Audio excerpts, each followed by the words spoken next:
সন্ধেবেলায় কিছু টুকটাক খাওয়ার জন্য, মানে স্ন্যাক্সের জন্য কিছু খাওয়ার জন্য, তো মনটা কেমন করছে, তো সেই জন্য চলে গেলাম রান্না করে। তো সকাল সকাল ভিজিয়ে রেখে দিয়েছিলাম বিউলির ডাল, সেটাকেই ভালো করে পেস্ট করে নিয়েছি। ভালো করে পেস্ট করে ওটাকে ফাটিয়ে নিতে হবে যতক্ষণ না জিনিসটা মানে ব্যাটারটা জলে ভাসছে।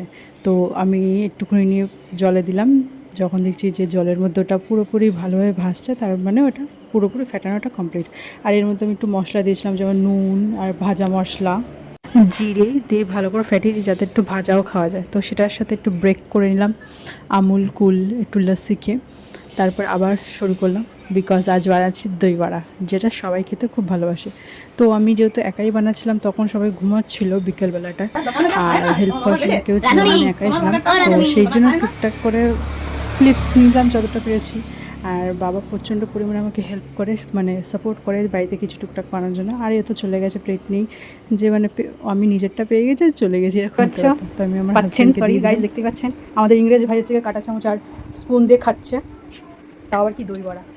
একটু খান স্যার, খান ঠিক করে খান দেখি। ও, যেহেতু খাবার দাবার আমার বানাতে খুব ভালো লাগে, তো সবাইকে খাওয়াতেও ভালো লাগে, তো সেই জন্য সবার জন্য প্লেটিং করে সবাইকে দিয়ে লাস্টে আমি আমার জন্য খেয়েছি। তো আমার বস ততক্ষণ আমার জন্য ওয়েট করেছিল, তো সে ফার্স্ট আমাকে এক বাইট দিল, তারপর একটা সে খেলো।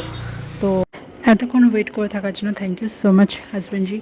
তো গাইস, এই সবাইকে দিয়ে আমি বাটির মধ্যে সাজিয়ে নিয়েছি, তোমরা বুঝতে পারবে না, বাট ফার্স্ট টাইম বানিয়েছি, সবার কাছে রিভিউ খুব খুব খুব ভালো পেলাম। রেসিপিটা যদি তোমাদের চাই তো অবশ্যই কমেন্ট করো, আমি তোমাদেরকে শেয়ার করে দেবো। আর ভিডিওটা ভালো লাগলে সাবস্ক্রাইব করো, আমার চ্যানেলের পাশে থাকো। Thank you so much.